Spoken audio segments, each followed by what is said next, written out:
Bonjour à tous et bienvenue dans la Minute Litho. Aujourd'hui je vais vous présenter une pierre un petit peu rare. Il s'agit du jaspe K2. Donc c'est une pierre qui pousse exclusivement au Pakistan, dans un des plus hauts sommets du monde. C'est le deuxième après l'Himalaya et c'est dans la montagne K2, d'où le nom jaspe K2. Bien qu'il porte le nom de jaspe K2, la pierre n'est pas du jaspe au niveau de la composition. C'est simplement un nom commercial à mon avis. En fait, c'est un granit blanc, donc avec de la biotite et des inclusions d'azurite. C'est les petites taches bleues en fait rondes. Alors, les taches peuvent devenir vertes quand il y a de la malachite à côté. Ou alors aussi avec la lumière du soleil. À la lumière du soleil, il faut savoir que l'azurite se transforme en vert. Au niveau de ses propriétés, on dit que c'est une pierre de paix en fait qui nous connecte au divin, utilisée pour en fait relier la terre avec l'univers. Voilà. Mais d'une manière générale, on va dire que c'est plutôt pour apaiser, pour apprendre à faire cesser les conflits, avoir la bonne volonté pour arrondir les angles, voilà. Sachez également que dans la tradition un peu zen bouddhiste, c'est la pierre pour faire des voyages astraux, ou alors pour déchiffrer ses vies antérieures, qui pourrait expliquer notre vie actuelle. Donc c'est très utilisé par les chamans, les médiums.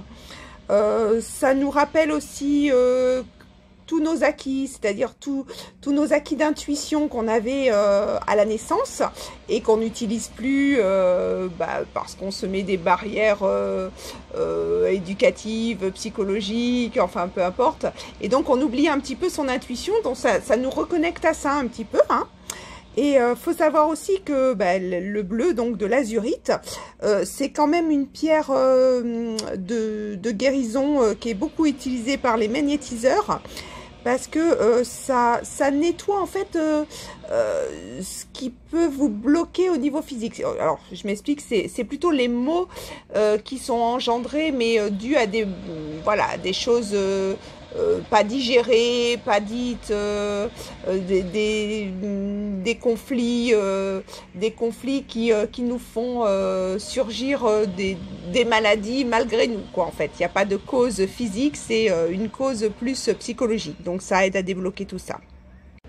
Donc mon ressenti maintenant.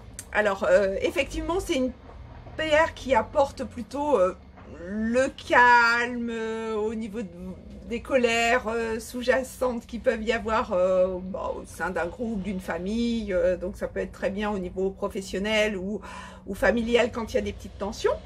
Je reconnais qu'au niveau du troisième œil et puis de la voyance, ça ouvre vers d'autres plans, on va dire.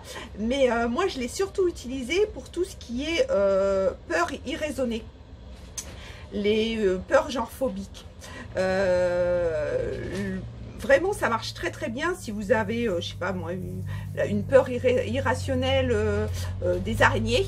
Vous pouvez travailler avec la jaspe K2. Moi j'ai souvent travaillé avec des gens avec cette pierre et vraiment ça marche très très bien.